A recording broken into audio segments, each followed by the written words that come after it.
Ladies and gentlemen, good evening. My name is Rabbi Yoni Golka. I'm the Assistant Rabbi at St. John's Wood Synagogue, and it is my pleasure and honor to welcome each and every one of you to this event this evening. Knowledge is Power, a very special event of Chana together with Jnetics. And before I even begin, could I just say a couple of housekeeping rules? If we could ask everybody to remain on mute, that would be really helpful. And of course, if you have questions as we go through the evening, if they are private questions, feel free to direct them to me in the chat, but there will be time at the end of our panelist discussion for a further Q&A. So we look forward to receiving lots of questions and participation from the audience. It gives me great pleasure to introduce you this evening to our panelists who are representing these remarkable organizations. And I would like to explain to you what the order of events are for the evening. So after my few words of introduction, I'm going to share with you who our panelists are. And then after that, we're going to hear from each and every one of them, followed by some Q&A. The whole session should take approximately an hour. And that is an overview. So first of all, it is with great pleasure that we have Tony Angel with us. Tony Angel is the chairman of Jnetics.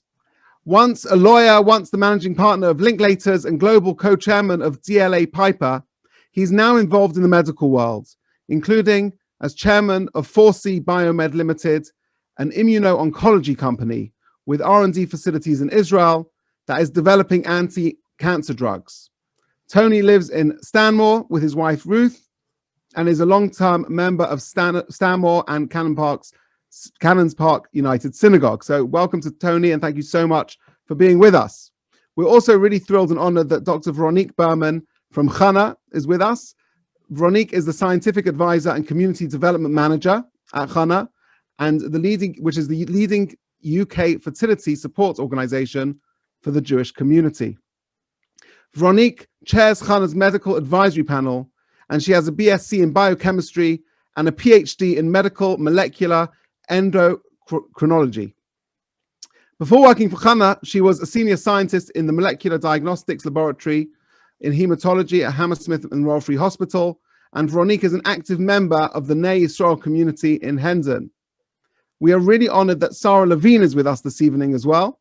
Sarah is the consultant genetic counselor and PGD, which you'll hear more about slightly later on this evening, leading at the Center for Reproductive and Genetic Health, which is the leading IVF and PGD center in London.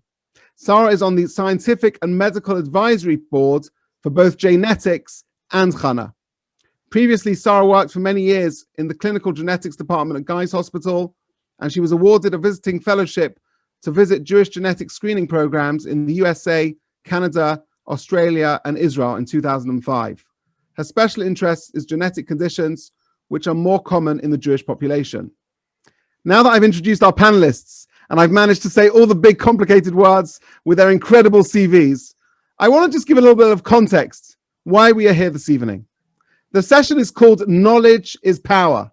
And I don't know if you're aware who first said this expression, knowledge and power. We all think it's Thomas Jefferson, the third president of the United States, who used this phrase in his correspondence on at least 4 occasions. However, I found an earlier source, because in fact, in the Mishnah in Pirkei Avot, chapter 3, Mishnah 17, Rabbi Eliezer ben Azariah Omer, Rabbi Eliezer ben Azariah said, Im ein Torah, ein derech eretz. Where there is a place where there is no Torah, there is no rightful conduct. Im ein derech eretz, ein Torah. If there's no derech eretz, if there's no rightful conduct, there is no Torah. Im ein chochma, ein yira. Im ein yira, ein chochma. Where there is a place where there is no wisdom, there is no fear. And when there is a place where there is no fear of God, there is no wisdom. And then the Mishnah goes on to say, Im ein bina, ein das, im ein das, ein bina.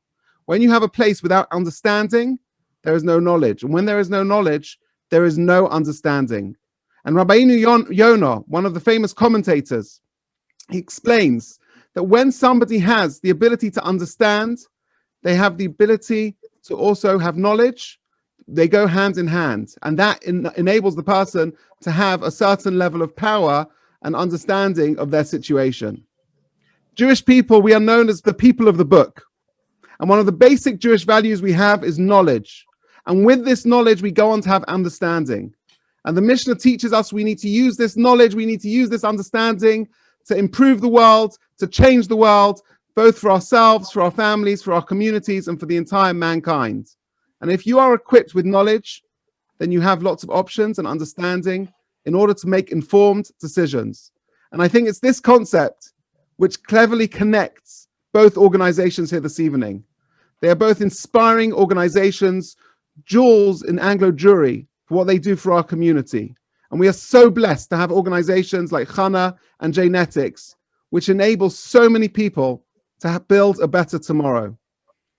On that note, I'm going to now hand over to Chief Rabbi Mervis, who's going to share with us a short introductory clip about Jnetics before Anthony Angel addresses us, and then we will hear further from our other panelists.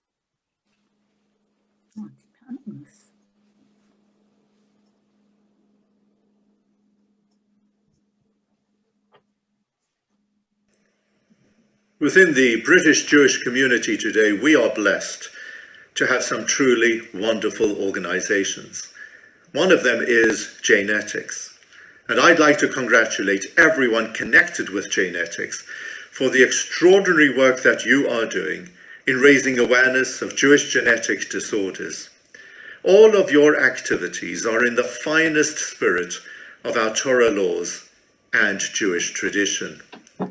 I'd like to express my full and enthusiastic support for the Genius program for testing in schools and universities, and the wonderful Geniuary campaign which you are rolling out in January 2021. Thanks to Jnetics, we are capable of eradicating Jewish genetic disorders within our community and preventing Jewish babies from being born with life-threatening or life-shortening illnesses. Over 3,000 people have been tested since screening started 4 years ago. That sounds like a big number, but actually it's far less than what it should be. And that's because all of us should be screened. Screening involves just a simple saliva test. So I ask you all, please do be tested. Together, we can eradicate Jewish genetic disorders.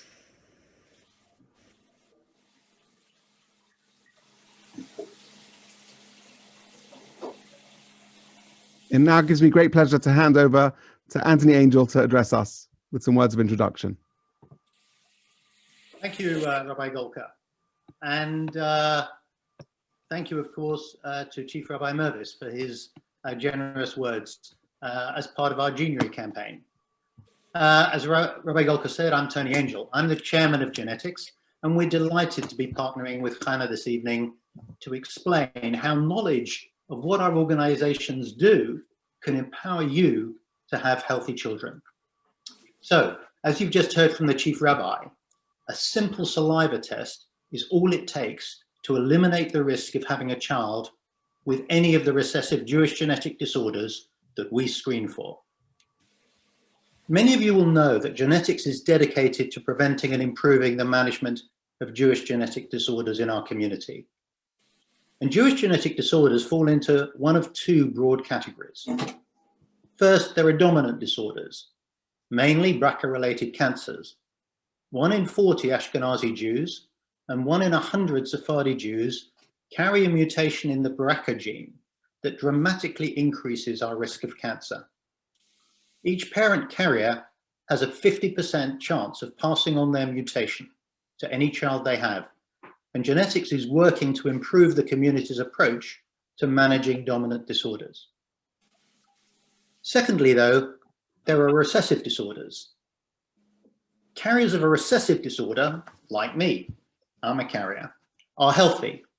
But if 2 carriers of the same condition have a child, then there's a 1 in 4 chance in each pregnancy of that child having the disorder.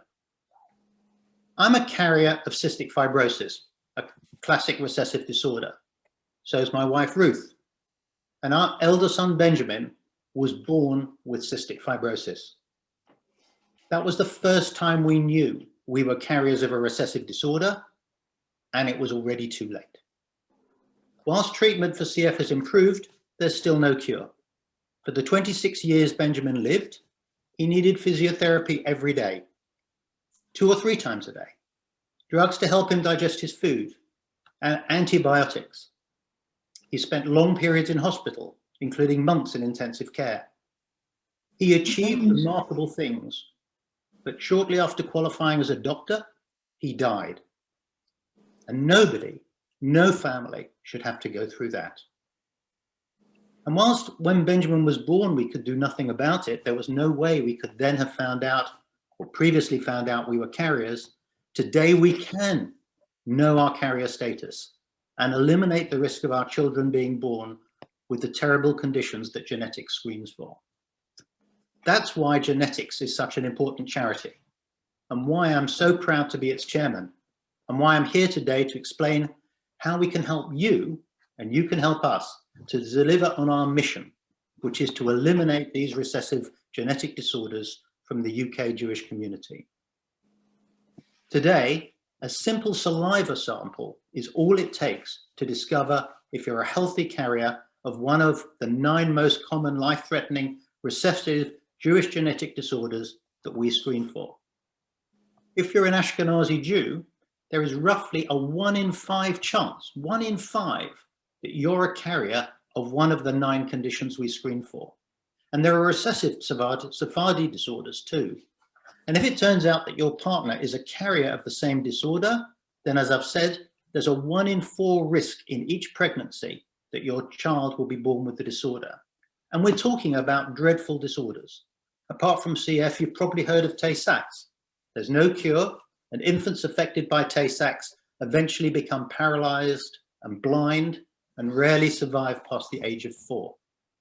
And sadly, there are other such life-threatening recessive disorders, like Canavan's disease or familial dysautonomia and others.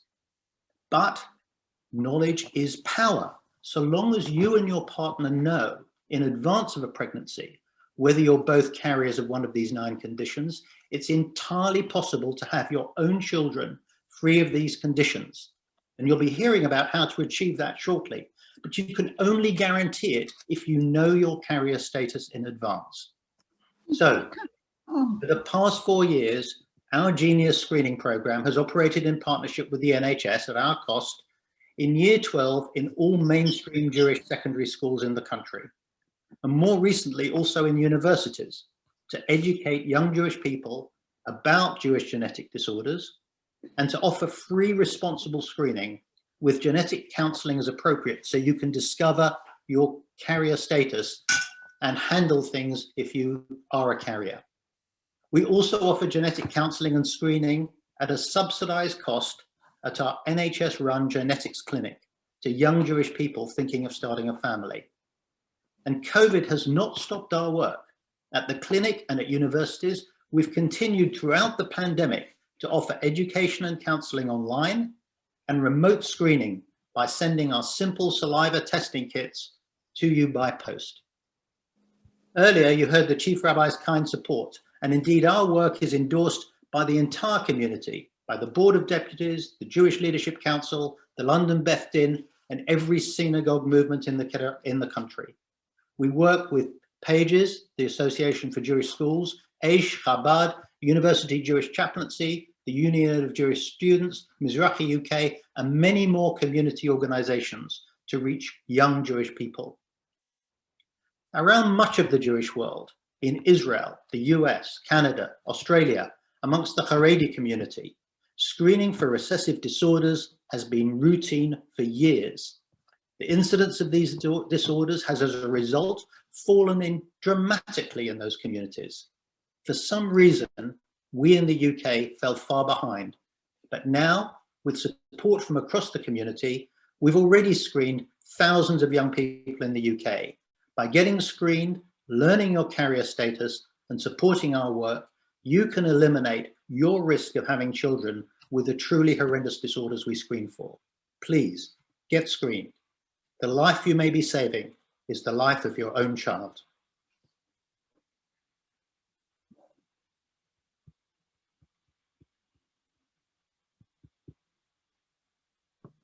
Thank you so much, Tony, for those inspirational words. It's highly inspiring to see somebody who's gone through a personal tragedy and taken that to go on to build such a fundamental organization that does such good work across Anglo Jewry. So thank you for everything that you do. It now gives me great pleasure to turn our attention to our other partner organization, Chana. Chana is the leading UK fertility organization for the Jewish community. It supports couples with emotional, practical, and financial challenges of infertility and any reproductive health issue. For over 2 decades, Chana has been at the forefront, enabling dozens and dozens of families, hundreds and hundreds of families, to bring new life into this world with tremendous support. You know, it's an amazing thing. The Torah tells us the very first mitzvah in Bereshit, be fruitful and multiply, have children. And in fact, we know the commentators discuss at great length the ways we need to go to make sure that families can do this in a healthy way. In fact, the Gemara in Megillah 27 tells us you're even permitted to go and sell Torah scrolls to enable a couple to get married to fulfill the mitzvah of Peru Ravu, of procreation. And it's with that in mind, Chana aims to facilitate this fulfillment of the commandment to procreate in a special halachic fashion when families need support and help from the community. So I hand over to Dr. Veronique Berman, who's going to tell us more about the incredible inspirational work of Chana. Thank you very much, Rabbi Golka. Thank you very much, Tony. You know my name. I'm the scientific advisor to Chana, the leading UK fertility support organisation here in the Jewish community. Chana was founded actually almost 3 decades ago, some 27 years ago now, by a small group of couples in the community who were going through their own fertility challenges, and they couldn't find the support that they actually needed themselves. And they came together to listen to each other, and this paved the way for others not to feel so isolated, something that couples often in this situation do feel. Since then, Chana has developed and grown, supporting thousands of couples, as Rabbi Golka said, on sometimes very difficult and complex journeys to parenthood. We have a team of 16 professional therapists all on hand to provide couples with bespoke packages of support and to care for them in many ways, whether that may be emotional, practical, halachic, or financial, always offering a safe space that they may need. We work alongside the Medical Advisory Panel, a team of 27 experts in the field of reproductive health. And we are honoured that Sarah Levine, who you'll hear from very shortly this evening, is part of our panel.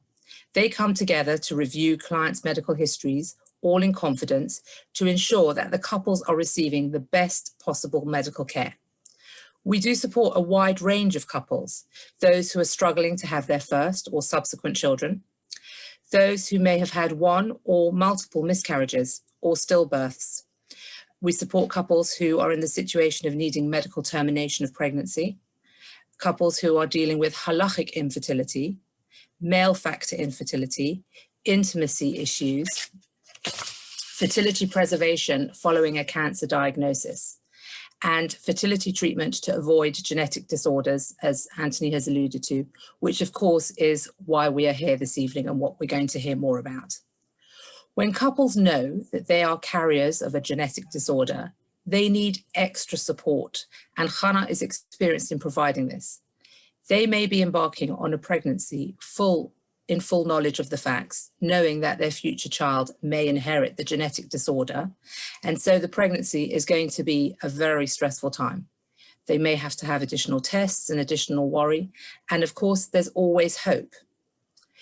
Then there are those couples who come to Chana having already had a child affected by a genetic disorder, but they don't want to give up on their dreams of having a larger family. So we're there to guide them through doing this in a safer way as possible, whilst they're already parenting a child who may have quite significant health issues. We have couples who reach out to us during their pregnancy when they had no prior knowledge at all of any disorders, but they've been given news that their unborn child is severely unwell and may not even survive, and they have very difficult decisions to make.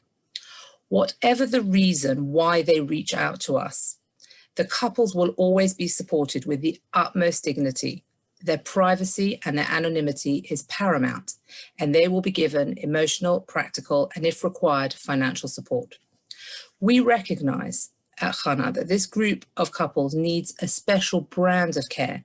because they know that they don't have a fertility problem in the way that our other couples do. They know that they could conceive without any intervention or interference. They will sit in a clinic together with other couples desperate to have a child, knowing that they could avoid this intrusion into the most intimate part of their lives.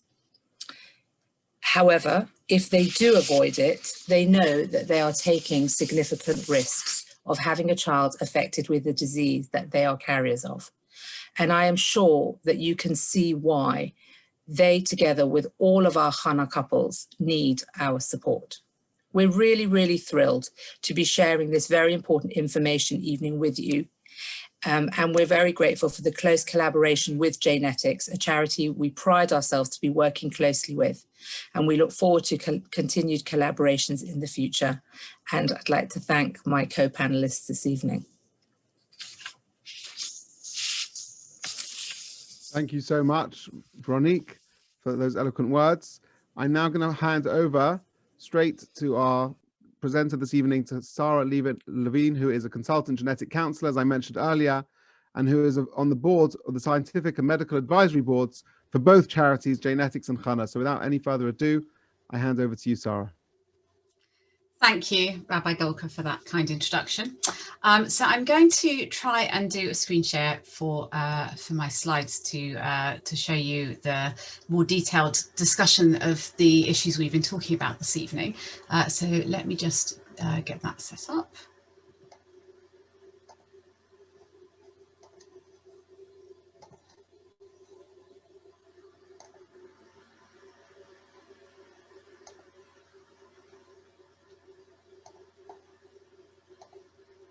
Okay. So as you've been told, I'm a genetic counsellor and I work at the Centre for Reproductive and Genetic Health.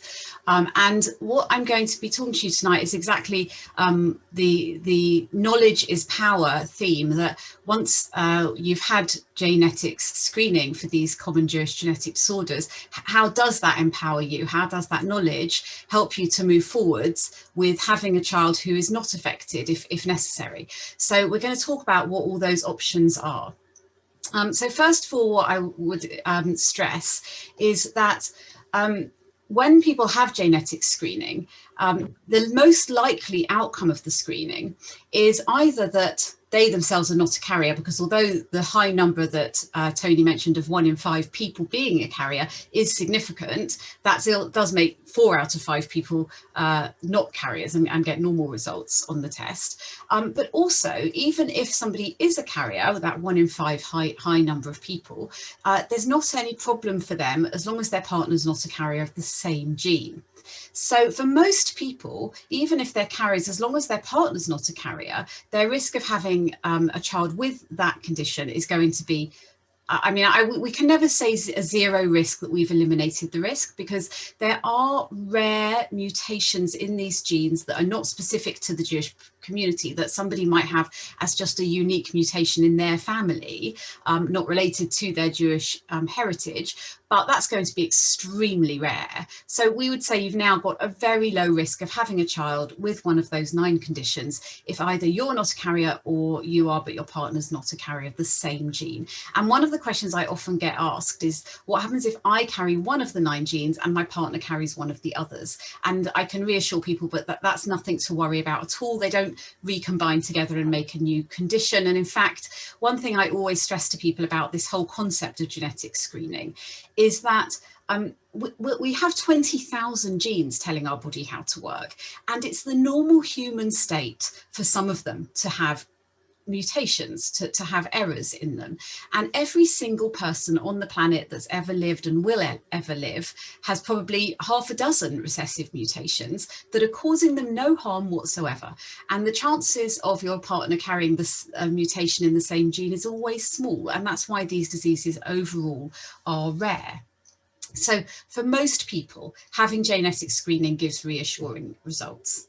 But obviously the question is what happens if you and your partner are in the unlucky position of both being carriers of that same gene. And as Tony said, there's a 25% or 1 in 4 chance in each pregnancy that a child could have the condition in question. And we've used the word recessive. Tony already referred to that. And that means, this is my little diagram to try and explain that because we all have 2 copies of every gene, and these coloured bars represent the copies of the genes.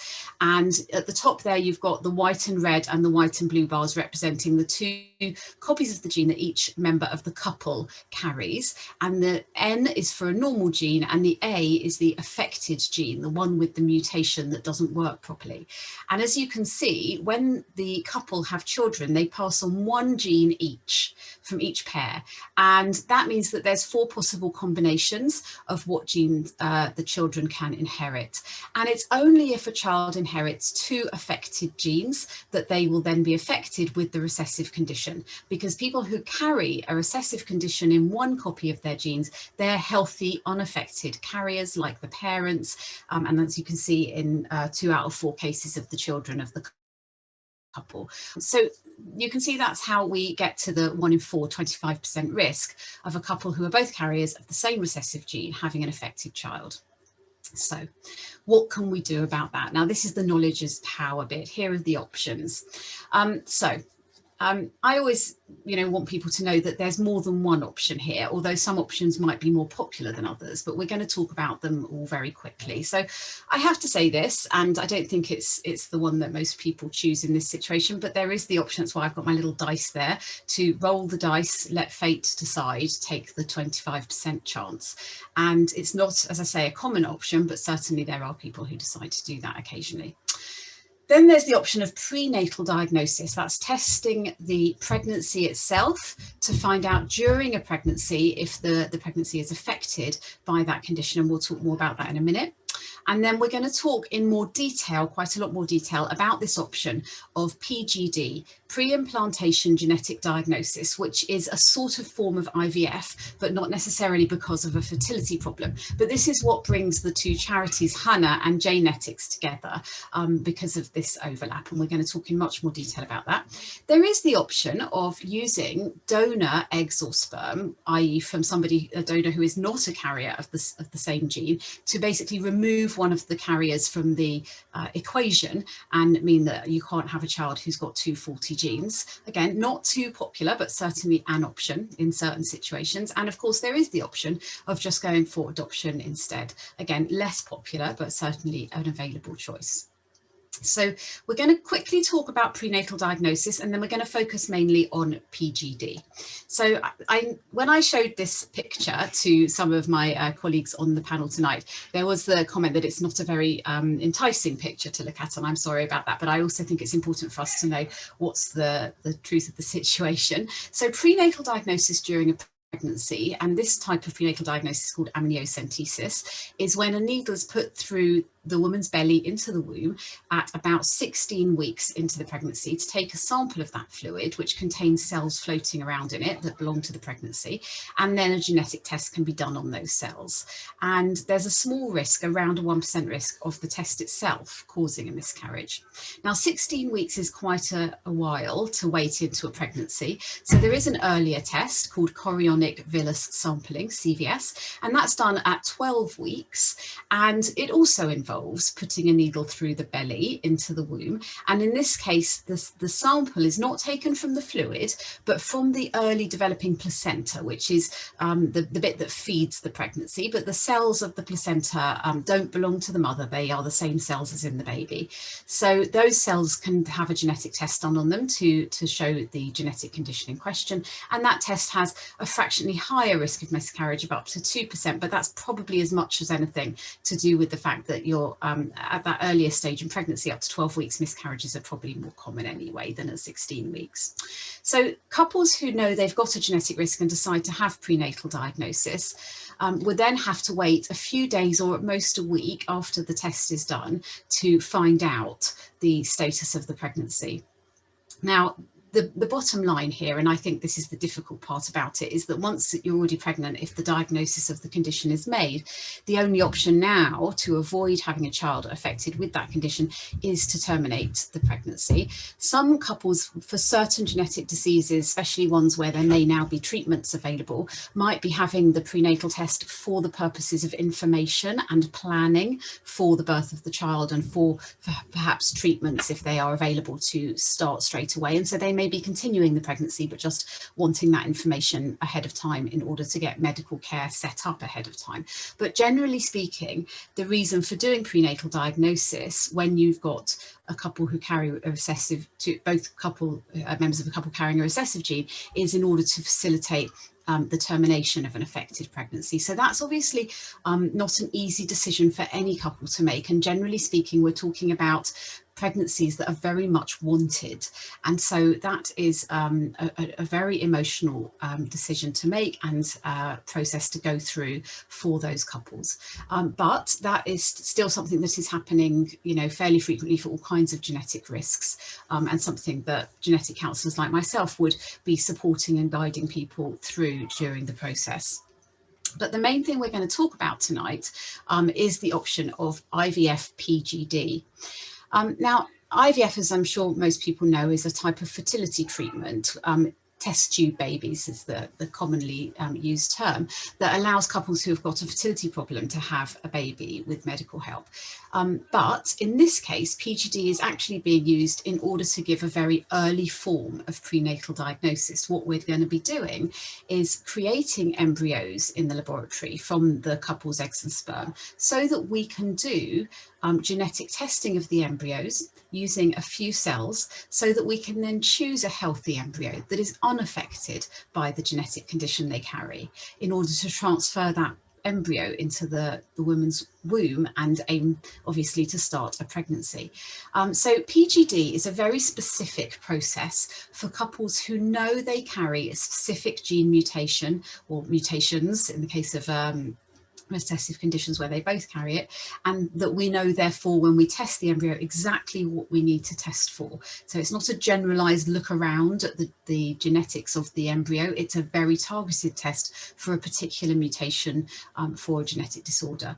And as I said, for most couples having PGD, they are fertile, and they're having this as a very early form of genetic testing to avoid having to go through termination of pregnancy.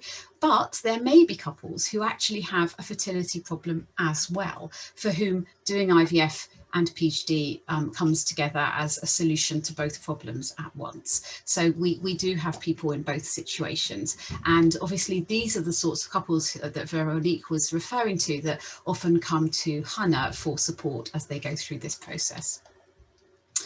So the principle of PGD is to create embryos in the lab and then find out which embryos are affected with the genetic condition, and avoid the use of those embryos, and only transfer an embryo into the womb if it is unaffected by the genetic condition. So how do we do that? So I'm going to take you through some of the process here. There's quite a few steps. First of all, the woman needs to go through a set of processes to collect her eggs. And this is actually pretty much the same medical treatment that a woman would have in IVF if they had a fertility problem. Even if a woman having PGD is naturally fertile, she still has to go through the same set of hormone treatments as a woman who has a problem with her own fertility. So that involves a number of steps, and there's two main hormonal steps that go on in the beginning of the IVF cycle. Usually the first step is called downregulation, where we give hormone treatments that suppress the ovaries and take them down to a quiet level of activity. And the reason we do that is that we're then going to stimulate the ovaries to a very busy level of activity to make lots of eggs all at the same time. And when we stimulate, we want to start from a low level and work upwards. So we start by going down and then go up from there.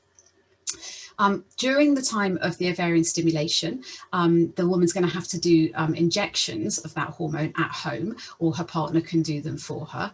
And that's going to take a few weeks all in all.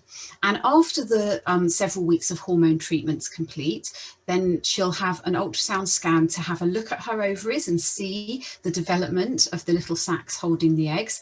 And then she'll have to have a surgical procedure. She won't be under general anaesthetic, but she'll have a sedation to basically make her woozy. And then the eggs will be collected surgically. And all of the eggs that have been generated by the stimulation will be collected all in one go during that procedure. And then she'll go home and we'll have her eggs and a fresh sperm sample from the male partner in the lab. And we'll now need to take over in the lab with the next part, which the couple then just have to wait for us to do for a few weeks. So the first step, which is done on the day that we collect the eggs, is that we inject each of the eggs with one sperm from the partner. And that process of injecting one sperm into an egg is actually known as ICSI. And that was originally developed as a way to help with fertilization in cases where there was poor sperm quality. But in PGD, it's used for a different reason.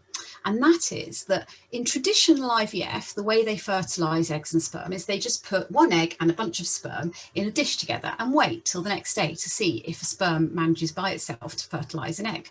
But if you do that, you've still got lots of sperm around in the dish. Some of them might stick around the edge of the embryo. And when you come to do your genetic test later on, there's a risk of contamination of the DNA from all those other sperm with the DNA from the developing embryo in the dish. And we can't have that. So to make our test later on as accurate as possible, we want to make sure there's no risk of contamination. And so in the dish, you just want your one embryo, your one egg made from one egg and sperm, and no other cells and no other DNA. So we inject our single sperm into each egg for fertilization.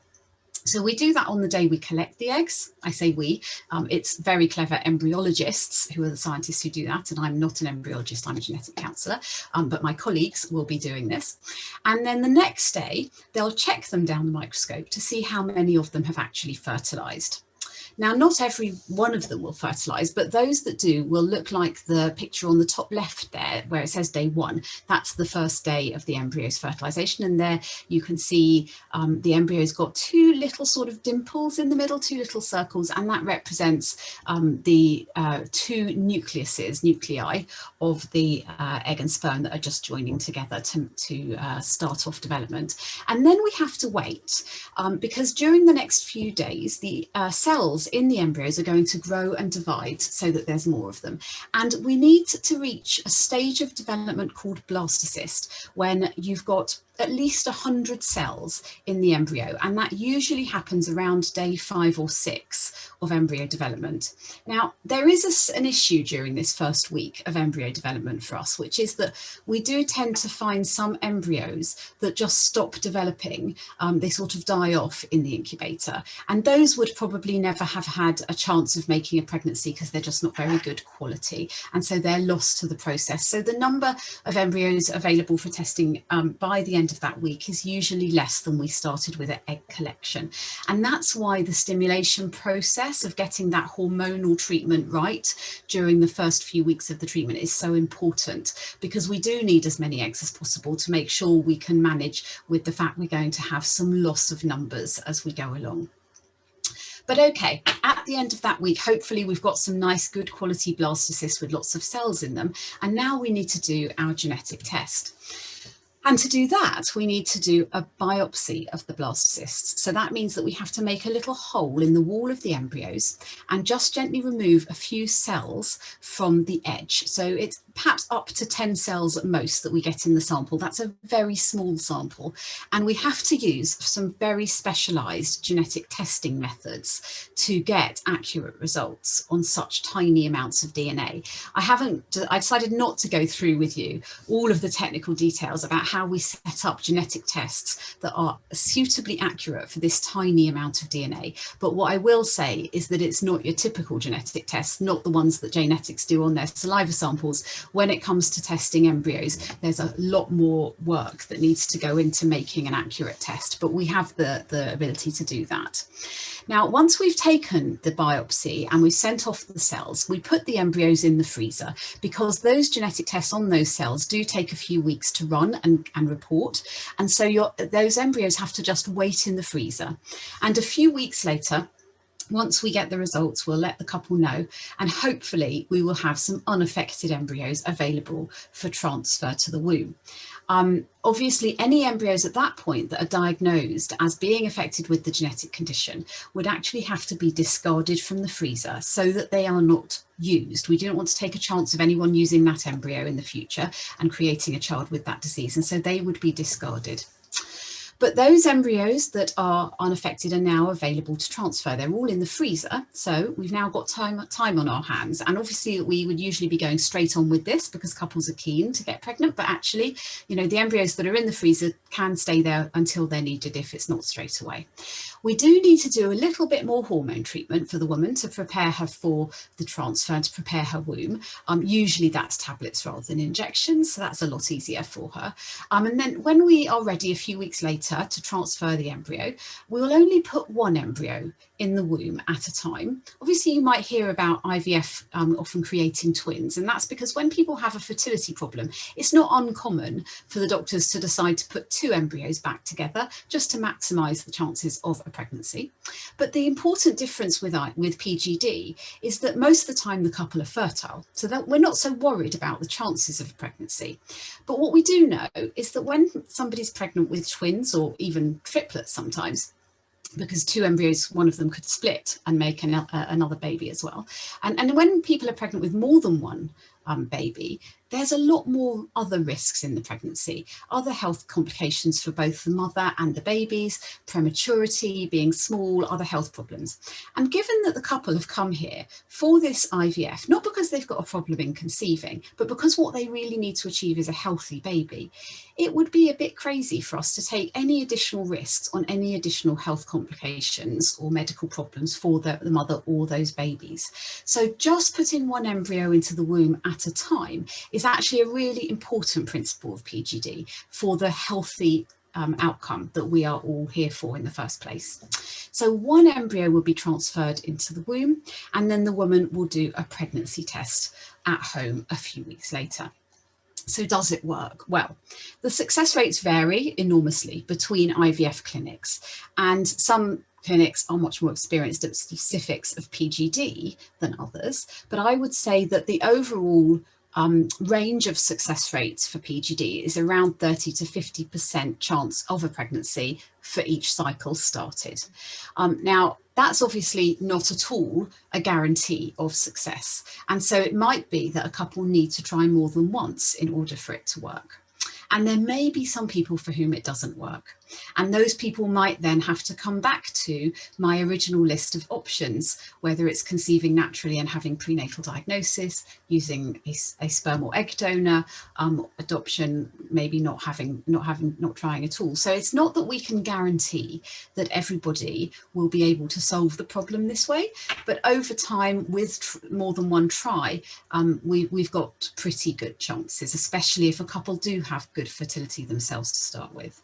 And the main advantage, despite all of that and the fact that it can be very stressful during the treatment, is to avoid the other option that we talked about at the beginning that for some people is just very unpalatable or a definite no, which is prenatal diagnosis and termination of pregnancy. And then the last thing that I wanted to mention about this, because of course we've been focusing on these recessive conditions that Jnetics screen for in their programme, but that at the same time, obviously, Tony mentioned in his opening remarks that there are other types of genetic conditions common in the Jewish community, and there's the dominant genes that cause the risk of breast cancer, BRCA1 and 2. And there are many other genes that people could have mutations in that are not because they're Jewish, but because anyone could have a genetic condition, no matter what your background. And of course, it's important to say that we can use this PGD treatment to test embryos for many, many different genetic conditions that are specific to the family in question. And we have to have a license from the Human Fertilization and Embryology Authority for any gene we want to test for, but I think we're up to more than 500 licenses for specific genes now for PGD in the UK. So there's many situations where we can offer PGD. So that's the summary of what I wanted to tell you about today in terms of the details of how we can use this knowledge to gain power over the situation and give people choices. And I'm happy to hand back to Rabbi Golka to kind of field out any questions that people have at this. Thank you, Sarah, for that exquisite presentation of not only a very fascinating topic, but a sensitive topic, and it was delivered so eloquently. We have a bunch of questions that have come in. The first question is directed towards genetics. What happens after a genetic screening? So when a couple goes to have genetic testing, what is the next step? And what, if somebody could tell us what happens next, that would be really helpful. Okay, I'll answer that briefly. If you're doing it at school or a university, then after a few weeks you'll get the result back, and if the test is positive, you will also receive a call from a genetic counselor to talk you through the again, although you'll have gone through the education process, the implications of being a carrier. If you were doing it at the genetics clinic at Barnet Hospital, and it may be done either, certainly in the current situation, it's likely to be done on a virtual basis with a video call or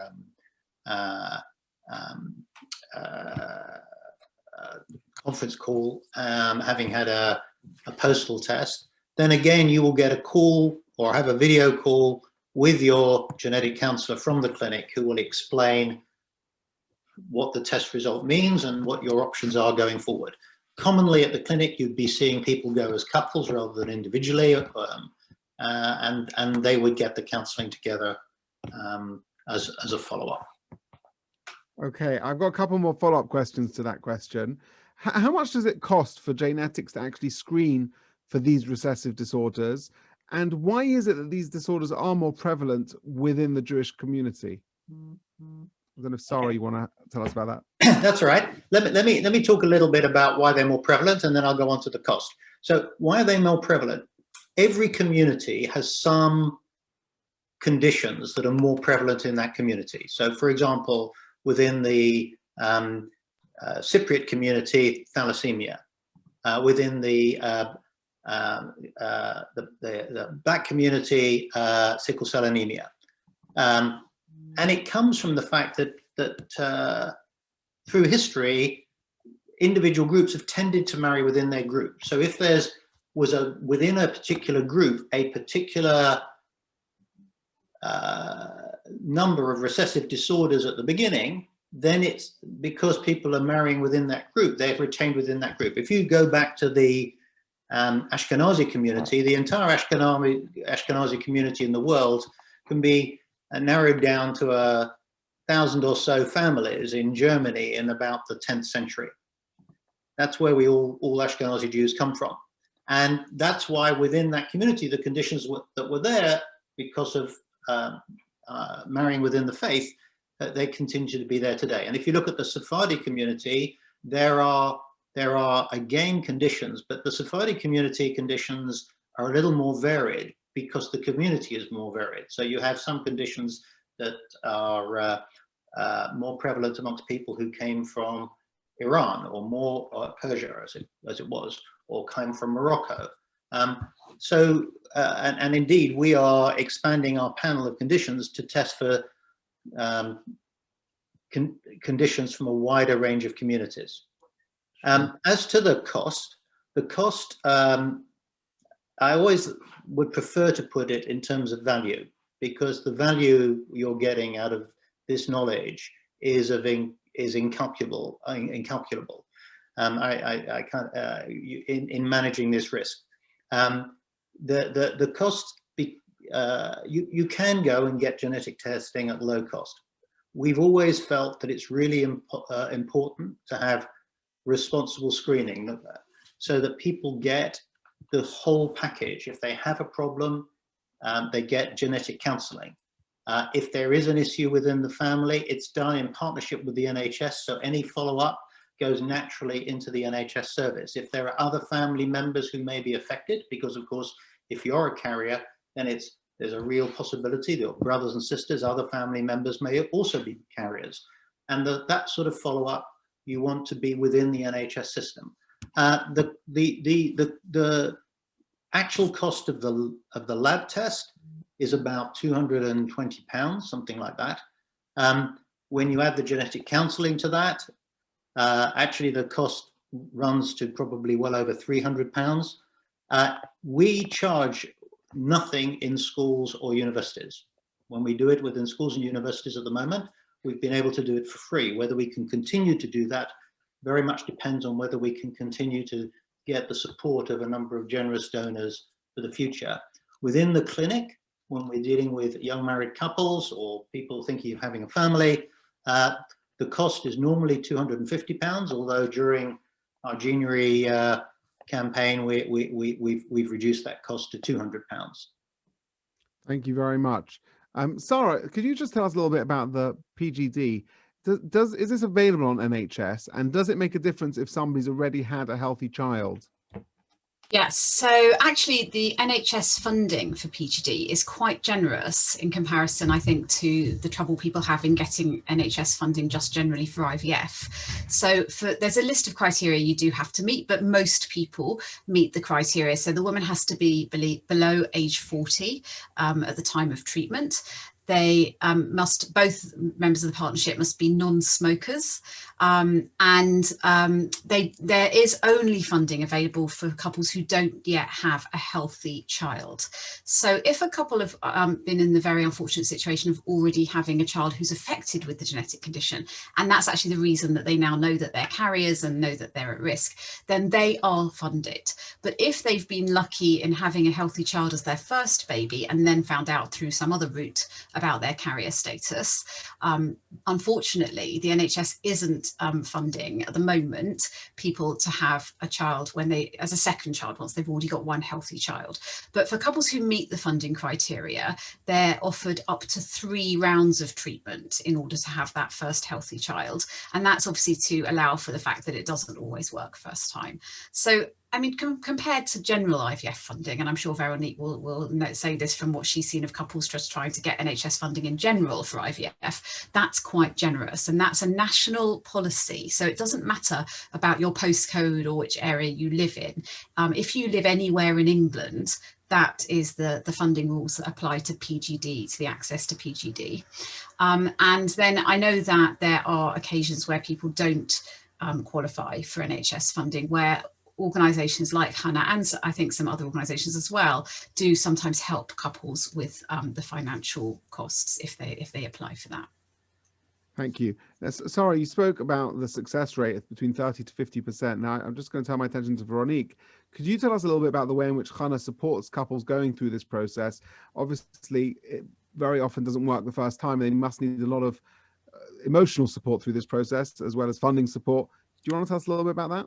Thank you. Yes, absolutely. I mean, as Sarah said, that anyone looking at the odds of 30 to 50% would not necessarily place a bet on something like that.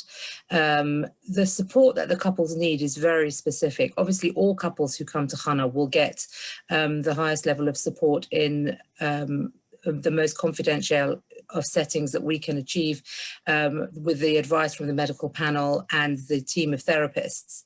This particular cohort of couples have got the added anxiety in many cases because they know what the odds are like.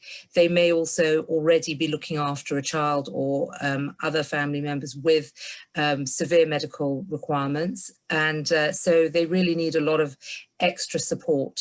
And I think, as I mentioned in my presentation earlier, the great difficulty for these couples is that they know that without this intervention, they could conceive naturally. They are being imposed upon to take birth control, for example, while they're going through the processes to avoid a pregnancy, which is, of course, something very difficult for a couple who are desperately wanting to have a child. They are also going to have a very long wait, and that's got nothing to do with the health service. It's to do with the practicalities of preparing a bespoke test. As Sarah said, this test is something that is designed for each couple specific to their mutation, and that takes quite a lot of time, a lot of expertise, and a lot of specialist knowledge. So it isn't even a case of just going to the fertility clinic, which is hard enough that our couples are having to deal with, but it's then having very lengthy waits and being involved in a process which they know that they wouldn't otherwise have to go through, which is highly intrusive and very emotionally charged. And then there's also the great unknown of whether or not any of these embryos, so often these couples will produce large numbers of embryos. Unlike our fertility couples, they'll produce large numbers of embryos. And it's absolutely like throwing those dice as to whether or not those embryos are going to be free of the genetic disorder. And so the amount of waiting and the anxiety and the knowledge of what's going on behind all of this means that they do need a lot of support. And of course, as Sarah did say, there are limits to what they would be able to get on the health service in terms of the provision, which is relatively generous, it's true to say, but sometimes it isn't enough. And that's where we will be there to support them financially as well as emotionally and with practical information through the processes. Thank you very much. I think we've got time for one final question. And if I may, somebody's written the following question on the chat with regards to Tay-Sachs. I'm going to put this question into two parts. So the question really is, they had a test 37 years ago. In those days, that was pretty much the only test that was available. Nowadays, has it become a normal practice for couples to be having testing? And if not, what can we do to try and help that? And as a part B, you know, I'm looking around, there are almost 60 people watching this, plus many more watching this on Facebook Live, many of whom have healthy children, grandchildren, and this isn't directly relevant to them. What can people do to be a support, to encourage others who are thinking about starting a family to really take these things seriously, to ensure that they go ahead and have testing? And if I perhaps could hear from each of you very briefly as a summary and before we close this evening. Well, very briefly, the Tay-Sachs service 37 years ago in many countries around the world developed into a much broader testing panel. The reasons that are really hard to understand in the UK, it didn't. And indeed, the original Tay-Sachs testing that went around, they largely faded away. It had become really very small. And until Jnetics started its screening service, there was nothing that was really taking its place, and that's what now happens. And we work with all the synagogue movements to try and encourage couples who are coming up to marriage to get screened, as well as anybody else who's thinking of having a family. I don't know if anybody wants to add anything to that, Veronique or... Thank you. Yes. There's two things I'd like to add. The first is that it is true to say that the Tay-Sachs carrier screening has faded away or maybe reduced in number. That bears testimony to the fact that the number of children born with Tay-Sachs has reduced significantly over the last 40 years. It bears testimony to the fact that genetic screening results in what one is hoping to achieve, and that is reducing the numbers of couples having children with genetic disorders. And I think Sarah may want to add something to that possibly. But my last remark, and I really thank you all so much for thinking and listening to this, is that, and Rabbi Golka says, you know, there's people sitting here with healthy children, and that is an absolute blessing for which we are all incredibly grateful. I would say that, Chana, if I've learned one thing, that is that nothing is necessarily as it seems. What one sees on the outside, one never really knows what's going on in the inside. And that's something that we really pride ourselves in making sure that we don't necessarily make those judgments that everything is fine, because you don't necessarily know. And that's really what all this screening is about, is we don't know, therefore we need to gain that information. And both charities will support either younger adults or adults further down the journey towards parenthood, or even those within the parents groups to try and get that information. And I think that's a really important point, that nothing is necessarily as it seems.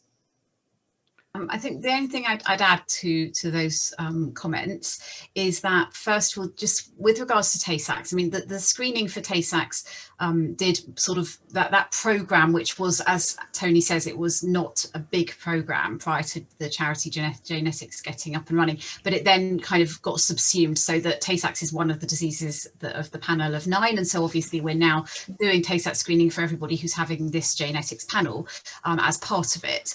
But I would also say, just just in terms of the fact that we do see very few babies born with Tay-Sachs now as proof that this kind of program is worthwhile and works. But that one thing to really emphasize is that doesn't mean there's fewer carriers in the population. The same number of carriers just persists, even though we're screening people for carrier status and avoiding babies being born with the disease. Because if you remember back to my picture where I showed that you've got those 4 combinations, even when a couple are both carriers and they are avoiding a baby being born who's a carrier of both genes, you can see that, did you remember there's 2 options out of the 4 which are a healthy carrier. So there's always the same, there's always at least 50% of carriers, of people who are carriers, at least 50% of their children will be carriers as well. So out of a couple, that means that you're just perpetuating the number of carriers. You don't avoid pregnancies of carriers, you don't terminate those pregnancies, you don't avoid using those embryos. Even in PGD we use carrier embryos, so you never stop having the same number of carriers in the population, even if you're not seeing the birth of the babies. And actually one of the things that's happened I think in America and Israel is that there was a time, and I think the education is helping with that now, there was a time when people started to think we didn't need to do screening anymore because you weren't seeing babies born with Tay-Sachs, but actually there's still the same number of carriers in the population. That doesn't change. So I think that's just important to say that, you know, we have to keep our guard up here.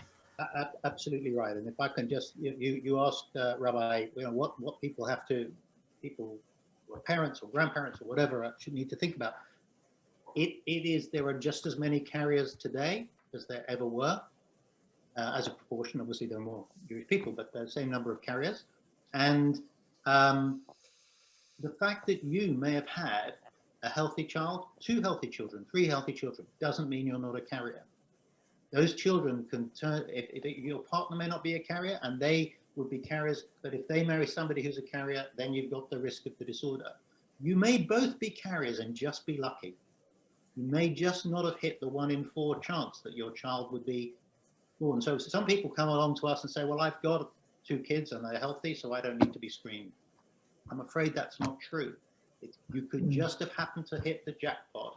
Your 3 out of 4 the chance that you're going to be okay on the 2 previous occasions, and next time, God forbid, something could go wrong. And we, in terms of help, the more people who realize the importance of getting screened, the better. Obviously, speaking as a charity, like all charities, we're short of money, and we have really wanted to keep our screening in universities and schools and so on free.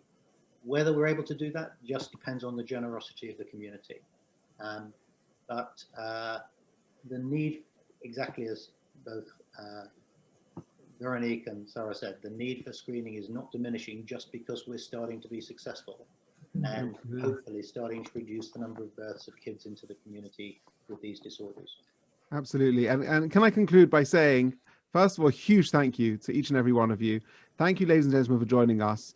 I'm personally very inspired by this. I know as a community rabbi, one of the things that we do when we meet with brides and grooms before they get married, we try and make sure that they're aware of this. And everyone should see it as their responsibility to tell young people to get involved, to have the testing. Right now in January, you call it January, right? The genetic screening at Barnet Hospital and other clinics, which normally would cost £300, has been subsidized for £250 and a special offer of £200 during this month. There's another 7 days, so spread the word. But I think really one of the things that comes together with all of what we've spoken about this evening is tefillah, is prayer to Hashem that please God, we should have success, we should merit to be able to raise a healthy generation. Every single day, 3 times a day, Jewish people pray, Ata chonein la'adam das, the Almighty gives us wisdom. And one of the things that Rabbi Shimshon Raphael Hirsch says, the word chonein comes from the word chen. He gives us a certain spiritual endowment, a gift of wisdom that we should use for the right purposes. It's inspirational to see how Anthony has used his life experiences, Sarah has used her wisdom together with Veronique to try to help our community. And please God, we should be able to continue to do so for many, many years to come. Thank you so much, ladies and gentlemen, for joining.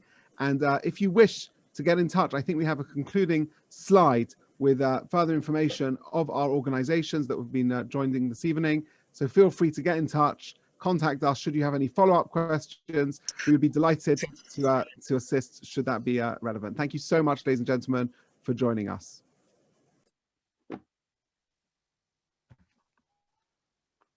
There you can see on your screens now some contact information for Chana on the left and Jnetics on the right. Feel free to make a note of that. Obviously, you can find them by a simple Google search as well, but we'd be only too pleased to help anyone who needs. Thank you so much for joining us.